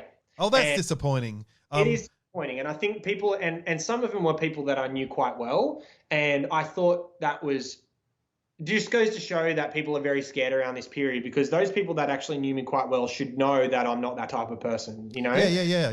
It's not a war profiteering situation. It's not. No, you know, and I think it's just like, and I think all I was putting out there was like, hey, throughout this COVID shit, right, there's people that need to get married. Like, it's not just, you know, there's visa application worries that they need to get married for, or like they've taken a month off work and they can't go back to work, so they need to make the most of this time, so that why they need to elope, right? Or there's people out there that probably work for Qantas and got laid off and they can't afford to do anything, so they need to postpone, right? As an industry, we're going postpone as this big blanket statement, where that is completely wrong. We need to be making the effort to communicate with our couples and with the individuals and get to know their specific circumstance and work with them on that, right? I'm very couple focused. Like, I'm not saying this in a way that people should never do weddings and you never need to book a venue again. I'm saying that what I think when you're getting married, that is a commitment of 2 people and their love for each other. I don't think it's got shit to do with 2 families coming together, because the groom's, the one partner's uncle isn't going to call the other partner's uncle in a year's time and go for a fucking beer. That just doesn't happen, right? Like, it might happen for some people, but it isn't about 2 people coming together. 2 families coming together. It's about the celebration and the love and the commitment that these 2 people have. So that should be celebrated in a way that is, I think, this is my personal opinion, right? And this is, everyone just needs to think consciously about that, what they want, right? But this is what I think on my side, that when Ash and I get married, it's going to be a very conscious, very small, intimate, personal thing, because that is our relationship and that is what we feel. And then we will book a venue, we will book an alcohol truck, we will book a band, we will book fucking, you know, a stylist, we will book a florist, whatever. We'll book all those things that it will still have a business, but we'll just do them on a separate day. You know, we think about in weddings, it's like, oh, your wedding day, what time are you getting married? 3 o'clock. Okay. 3 or 4 o'clock comes around every other day of the week in our normal life, and we think the day's almost fucking done. With weddings, you have to squeeze in getting married, photos, speeches, fucking cocktail hour, dancing, all within a space of like 5 hours, and it's 3 o'clock in the afternoon you start. That's like so much daylight you've just not wasted, because you're spending with friends and family, but it's like, you know, it's just such a weird concept to me. Like, that is what we do, and that is okay. Like, your wedding day starts at 3 o'clock and then it's like nighttime 3-4 hours later. And, you know, so I think the marriage should be that. And that, like, say for example, you're having a delayed reception later on, you could start that at lunchtime. You could have a big party 2, 3, 4 weeks later, starting at midday and go till fucking 10 p.m. and just have a party that whole time and not have to worry about anything. You don't have to duck off the speeches for 20 minutes here and then come back and then have this meal and then, oh, so-and-so speeches have got to start now. Like, there's just so much pressure to fit so much in. Like, why do we need to do it all in one day? You know, that's what I think is like, let's actually have the married component one day and then have the party and the reception component another day. So it's spaced out and you can actually enjoy this celebration rather than never seeing your partner and getting into bed that night after a big wedding and looking at each other and go, fuck, like, how was your day? Was it good? Like, because you haven't seen each other, you know? It's crazy to me that that's the thing. And I understand why. And there's, you know, people can do it their own way and there's no right or wrong way. But it's just this is my whole thing, right? It's just thinking consciously about all that stuff. And does that suit you? Does that suit your relationship? Does that suit you as individuals? Because if not, there's other ways to do this thing, you know? There isn't one and only way to do this. You can do fucking whatever you want. And I just want people to think consciously about that because that's going to thrive in our industry. There's going to be so many more like businesses that pop up and so many more needs that will be created. So it's going to be great for our industry because there's going to be so many more like ways of doing things. So many more businesses to be opened and so much more business for us, right? Instead of trying to single out like just elope, don't do that. That's what people think I'm preaching. I'm not. I'm trying to actually expand our industry and our thought and our minds to the possibilities that are endless to get fucking married. And we will all thrive in this as an industry. And look, it's not like you've changed your tune at all. This is the same. I mean, it's not that COVID's come around and you're going, I've got an idea that's going to screw everybody. I've been preaching this for fucking ever. I know. I've been doing this, but like just now people are so much more sensitive and they think that I'm trying to like, all I'm seeing this is like, well, I'm not saying anything different than what I've been saying for fucking 5-6 years, but I'm seeing this as like, oh shit, here's an opportunity for all of us to really think consciously about this. I'm not trying to like, come in and change everyone's mind. I'm just trying to say, hey, here's a fucking possibility over here. I've been saying this forever. Like, this can still happen. This can happen. Maybe we can think about it like this. And people are like, you're trying to steal business from us. And I'm like, what the fuck? I'm trying to help us expand here and come out of this stronger because everyone's been saying the wedding industry might change and it's going to be bigger and better than ever, but it's not unless we have these conversations and these thought processes, you know? I'm not saying that I'm right and I'm preaching everything that needs to be done, that there's my way or the fucking highway. I'm thinking, all I'm trying to say is, hey, there's different ways we can do this. Let's all think about this consciously as an industry and see what we can create with this, you know? Yeah, when I was listening to you then, I had a moment, because we used to go along to wedding fairs, which of course, the big ones, the big state level ones. Sure. And we used to have a booth and we were promoting professional photography and all of our clients. And we used to have a competition where the brides would choose their favorite wedding photo, or the people attending the show. And I remember being on the very last one that was run, and they stopped because nothing to do with COVID or anything. It's because as a business model, the large wedding fair, the big expo, it was just doesn't happen, right? Yeah. And I was watching this group of and it was a wedding party, young girls and boys, shopping up and down their aisles, collecting their show bags of stuff. Yeah. And I was just like horrified, thinking and listening to them talk and knowing that you mentioned 60 grand, and back then they were talking 60 grand then was their budget. And we would just talk to the brides. We had no stake in the game except for promote professional photography. We weren't trying to sell them directly or anything. I was just saying, oh, how much you're planning on spending your wedding, blah, blah, blah. And, the whole 60 grand on a wedding thing is like, if you can afford it, awesome. But that whole aspect of the industry, including the expo, was a bit of a Dumbo feather where you just hoped, you had to hold on to it and you had to hope it would stay. And you just hoped against hope that it would stay and support all of the industry as it was. And that is not the way to run a business. You can't run a business through we better hope this hangs on there. We better hope and pray that this lasts. You've actually got to get down, pull the thing apart, look at what it is, look at the problems, look at the opportunities, look at what's there and build a business going forward based on that. 100%. And I saw it at that time. And, it wasn't long after that. I'm not saying I'm any kind of a stage, but we had been seeing, certainly over the last 10 years, the biggest studios struggle with multiple photographers employed. We saw them sort of just gradually implode slowly. And a lot of people pivoted really well and changed, but some people just didn't want to lose that and were upset. And that's where a lot of the judgment came about, like, oh, these young upstarts in the industry, they're taking the business away. No, they're not. They're just recognizing the market for what it is, that it's changed and it's changing. So, you know, like I'm so glad to see that it keeps evolving. I'm so glad to see that you're doing what you're doing. I mean, if as a giant sage, as I'd now bestowed upon myself, fairy godmother, if I could wave a magic wand, it would be that everyone could be so clear as to who they are and what they want to do as you are.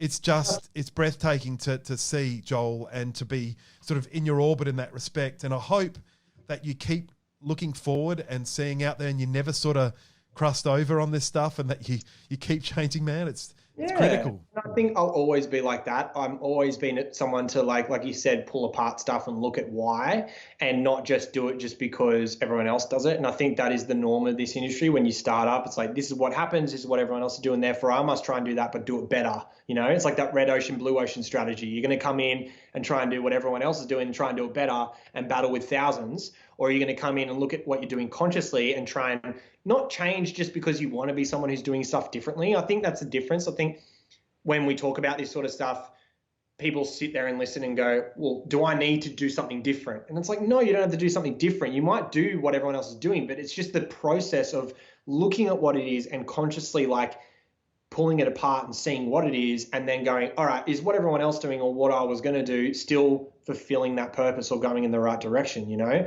And I think I've always done that. And I've always had that thought process throughout my whole life. Like, why we fucking do this? Like, and I think more about it. And look, I know for a fact that, especially with all this stuff around the COVID-19, when, like I said, pissed off a lot of people, it's like, I know that throughout this process, there's going to be some people that are going to be upset with that process and that movement and those views of mine. And that's fine. You know, everyone's entitled to their own opinion. I'm entitled to mine. They're entitled to theirs. I'm not trying to change anyone's mind, but I just think there needs to be some challenge. You know, there has to be some, and that's what's so exciting about these sort of creative industries, right? It's the challenging and the uncertainty and the growing and the developing.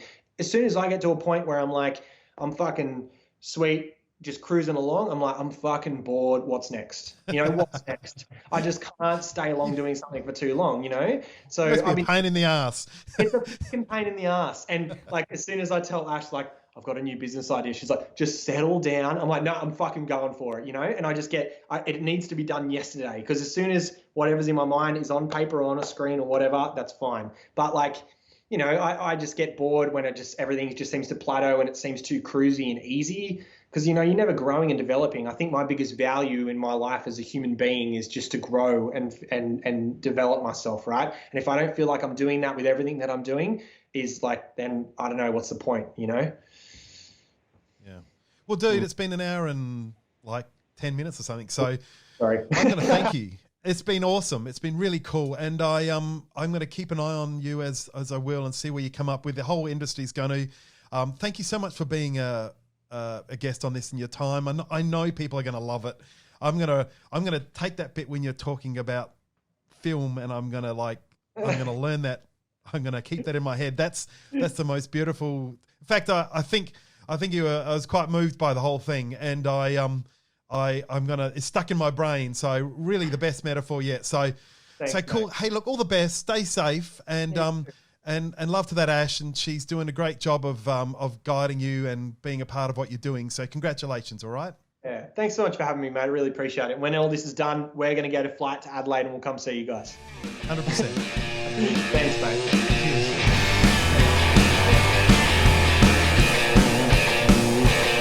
Right. So what did you think? Why are you laughing? And I did not include it in the podcast Good. because I'm a lady. Yeah, right. So what did you think of the Joel interview? Well, you know. It was awesome, wasn't it? He's amazing. He's a very clever boy. He's kind of, I don't know how much of it came across in the podcast, but he's very frenetic. Like, he's constantly messaging me going, I've got this amazing idea and we're going to do this thing. And like, they're great ideas. Like, every second minute he's got some bit of genius flying out of him. What about the sexy stuff? I like the sexy stuff. It's great. It's great. It's very clever, isn't it? It's great work. It's beautiful work. But and you as know a what? We business, have some very judgmental girls in this business, in our business, like as in the lab. Why are they judgmental? Well, because they see everything, right? They see everything okay. all day long. And then they saw, and I was like, Joel's doing porn. And they were like, oh, God. It's totally not porn. It's not porn. But he. It's not porn. And so they had a look at it, Laura in particular, and she was like, fuck, that's hot. Yeah.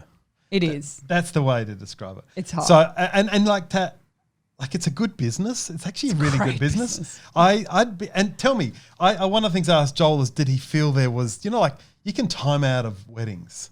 You can be a little bit old to shoot weddings. You're going to be a little bit old to. No, come on. Sexy is sexy no matter how old you are. Yeah. Okay. I thought the same after listening to him. Yeah. I don't know. I mean, I don't know how old, we've had long rants about when does photography morph into something else and something else? Because the reality is that if all photographers stayed being wedding photographers, stop looking at your fucking laptop. If they all stayed being wedding photographers, there would be no new wedding photographers. Yeah, and that's the thing with it has to change. They stop. Things have to change. They go, oh fuck this, and they go and work in an ad agency. They want their Saturdays back. That's it. They have the babies. I'm waiting. Joel's going to have beautiful babies with that woman, more beautiful babies. He's already got one gorgeous baby, but if he has another gorgeous baby, he'll have like 5 gorgeous babies. I was going to say, she's going to go, yeah, all right. We were saying about weddings and Saturdays. What about October when we get allowed to have weddings again? Like there'll be weddings again before October, but every wedding that I know has been postponed to October. Well, October is going to be crackers for the poor wedding photographers. I've heard one guy's shooting on Fridays. Yeah, I hope that the brides and grooms aren't being dickheads and going, I want a Friday or a Saturday, and they're actually putting them on a Tuesday and a Wednesday because whoever said it had to be a Friday or a Saturday? Why do it have to be a Saturday? Everybody gets shit-faced on Thursday nights anyway. My mum and dad got married on a Thursday night. So, you know. What's the big deal? I know. That's right. Especially if you're using Joel's wedding model, which is no weddings. That's right. He goes to a marriage. Yeah. He goes and witnesses a marriage. Yeah, it's what pretty cool. What do you need for a marriage?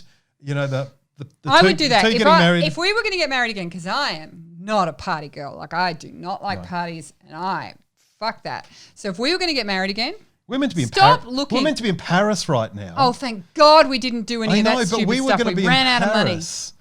right? Yeah. Our wedding in 2020, we were going to be in Paris. Well, I mean, we weren't planning on having another marriage, but like talking about big romantic things. You're thinking of going away for a marriage. What were you thinking of? For an elopement. Oh, yeah, I would totally do that. I would totally elope to somewhere. Yeah. Like go to bloody where's that green shit that comes out for the sky? Where's that? What's that green shit? Northern Lights. Yeah. I'll go to We have some Northern Lighties down the Southern Lights in Tassie that are a little bit I don't want to go to fucking Tassie. I want to go Tassie's somewhere. Wonderful. Oh, yes, Tassie's wonderful, but I would go, if I'm going to go in an elope. You want to go where the reindeer I don't want to go to bloody Tasmania to elope. I love Tasmania. I've never been to Tasmania, but I'm sure I would love Tasmania. You're going to love it. I'm going to do a road trip when this corona. So are we going to get sexy photos with Joel? Hey, you and Joel? No, you. You and Joel? No. You and Joel, sexy photos with you and Joel. You pivoted. I would pivot the shit out of that. Let's do that. No, we're not getting sexy photos. Nobody wants to see 2 fucking old people. No. It's fine. Joel's taking photos of young, hot people. No one wants to see 2 people in their mid-40s going at it. I know. So. Here we go. Look at you. You pivot on a dime with your bloody subject changes. I thought sexy and the secret life of colour this week would be But I'm wearing blue. It your moment of colour. What? It's not blue. It's red. It's fucking not blue. Okay. It's red. Because it's a sexy colour. Raunchy red. So there's a few little statistics. This is from Cassia St. Clair's The Secret Lives of Colour, which we love. Thank you, Cassia. Not that I've met you, but I would like very much too. It's a great book. Some of the information about some of the stats, okay? So the researchers found that if you wore red as a waitress, tips increased by 26%. Now, is that in line with being blonde? So blonde and a waitress wearing red? I don't know, but we should look into the yellow-haired mob, whether that's a thing. Well, that's right. There's tests that perform in the 2004 Olympic Games in Athens. Combat sport competitors who wore red won 55% of the time. I want to see some evidence. evidence. Is that? That is evidence. That's not evidence. It's just a fucking bit of text in a book. Evidence. Show me the numbers. Of course, the Chinese like red. Yeah. That's a big a big colour for them. Yep. It's a lucky colour. And let's have a look here. So here's a great description. The potent brew of power and sexuality make the colour bold but a tricky choice for brands. Virgin, as in the airlines, which I don't think they're doing so well at the moment. Yeah, it's perhaps the best example island. of a company that successfully harnessed red's innate power, but only by positioning itself as a bold outsider. Coca-Cola's red, very successful. So red is a pretty interesting colour, brand-wise, colour-wise. Aren't you going to tell us how we get red with the weird little beetle? Yeah, I do love this one here. Doesn't everybody know that now? Well, they do, but listen to this little aspect of it, because Cassie, of course, digs down and makes it interesting. In 1606, Cornelius Drebbel, a Dutch scientist, probably pronounced totally differently, and the first man to build a working submarine. 1606, right? Because a woman built one before? Probably. You like how I did that? Yeah, I did. I think it's wonderful. Was making a thermometer in his lab in London, as you do. As the story goes, he boiled up a solution of purple-red cochineal and left it under his windowsill to cool, and somehow a vial of aqua regia, a strong acidic mixture, broke and spilled across the tin window frame, splashing onto the cooling cochineal and instantly turning a liquid bright scarlet. One dyer's manual called the result flame-coloured scarlet, the finest and brightest colour, the author wrote, on the orange full fire and the brightness which dazzles the eye. So you know, there are lots of aspects to it. But yes, the death of tiny little bugs. So does that mean red is not vegan? Well, we should Having talk the about world's that. most 'Cause famous interestingly vegan enough, on the show. So here we go. The Nervo Constante, which sank off the coast of Louisiana, it's a ship, in 1766, was found to contain over 10,000 pounds of dye in leather sacks. It was deemed so valuable that there were several attempts to bug-nap cochineal in order to break the Spanish monopoly. A foolhardy attempt in 1777 by a botanist from Lorraine was covertly financed by the French government. So it's insane. And the actual numbers of bugs that it takes to make it, I think it's kind of sad. And they grow on cactus leaves. Do they? They do grow on cactus How do leaves. they catch them? I don't know. Scrape them off. Come on, get your... I'm not going to read the entire book for you. I would encourage the audience to go and purchase Secret Lines of Colour. Do we get a cut? No, we get nothing as a cut. I want to know if Cassie St. Clair happy with us talking about Probably our not. book from there. Reading out all the careful research. No, it's beautiful and it's worth reading. So there's your moment of colour. I love red. I love red too. It makes me look a bit flushed, so I don't wear a lot of it. But it is, it is a bit sort of. It's a funny colour. It's sort of a bit. It's actually one of the only colours that Megan Morton cannot abide at all. But this week was a hard week for me. Yeah, it was a hard week. And you wore red though? I wore red on one of the days, and it felt really rude. It felt aggressive and sort of. I don't know. It just felt, everyone was like, oh, you look really nice in the red top. And it just felt really sort of, don't know, didn't feel right for these icky, weird existence we're in at the moment. Yeah, it is. It's a little bit, it is look at me, and there's the whole association with the Catholic Church. Oh, I don't give a shit about that. But no, but there's the whole idea of power wearing red and to enhance its power. And, you know, it was a colour for the Crusaders, romping around the world trying to convert the rest of the world to Christianity. I just think at the moment, any really bright colours are just, I don't know, I'm not loving working it. for you? Nah, I'm all with the subdued. Maybe it's because the weather went to shit this week too. It was like the rain and the pissing darkness felt kind of weird. Red, interestingly enough, is actually quite a tricky colour to print. We talked about pink being difficult, but pink and red are quite similar. Getting that fire engine red. Traditional goes brown real quick, doesn't it? Yeah, it goes brown really quickly. And if it's not handled well, you lose detail in it. So if you're trying to push that red to a maximum, you can sometimes lose the shape of a shirt. Or yeah, I remember when CMYK press printing went from traditional methods of getting to digital press, from ink, to making the plates, from plates. Remember, I was doing a SATAC guide, and we had this bright red cover, and they couldn't print it, and they couldn't print it. And they were having all these problems trying to get the separations right for the skin tones. Everybody looked like lobsters. If you look at magazines from, when would that have been? So we're talking about early 2000s. Early 2000. If you can find a magazine from the early 2000s that was printed in Australia that people don't look like lobsters, that was a good printer. So what actually happened in that stage? There was a little transition period.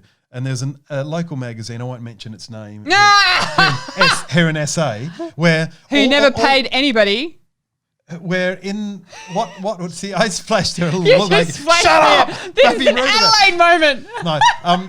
So what would happen is... They're gone now. Fuck them. No, they're not gone. They are. They're still in operation. So what would happen is... Oh, that one. Different mob. What would happen is the actual shots inside... and around the place that were commissioned for articles were photographed on film, generally transparency film, scanned and printed offset. Yeah. The stuff that was of the social nature, the quick and dirty stuff in the back was shot digitally. Nature. You know, just quick and dirty shots to fill out the back of the magazine. Yeah. And early digital days, they couldn't do that transformation. They couldn't convert the colours of CMYK accurately. And red and plasticky, greeny, yellow skin tones were everything. But it was also specifically the mid-tones. There was this They're flat, weren't they? Yeah. And there's no detail. And they would block up and we would get these kind of like, almost like you'd see in a really badly rendered gradient, you know? It would just go, oh God, people looked so weird. Yeah. And the poor press printers, they didn't know how, they couldn't see it half the time. They had no idea what to do. Well, they didn't know what to do about it. Because they work in CMYK, and CMYK, they just look at the numbers, they look at the little dots on the thing, and they go, that's fine. They don't look at the whole image. No.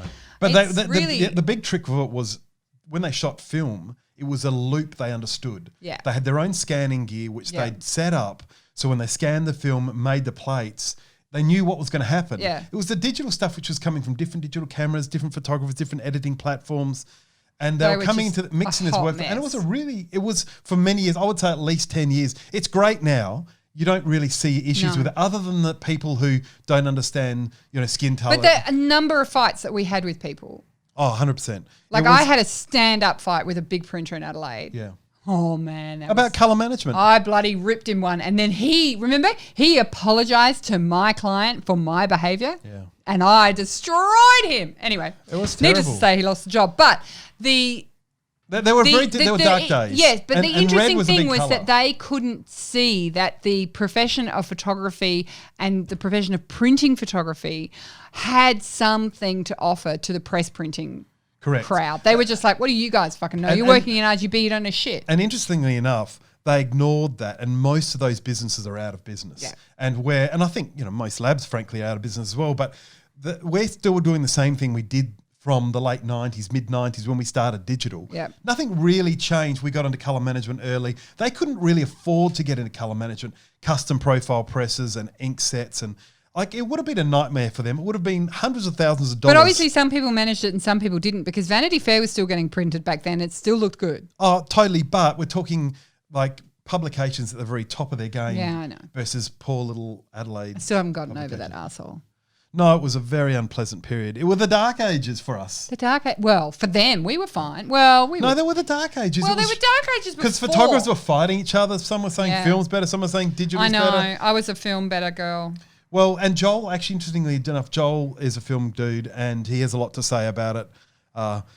And he's also quite fair about it, because I think you have to be reasonable about it. But yeah, you struggle shooting digitally in a way that makes you happy. I just struggle shooting. Every time I pick up a camera, I start crying.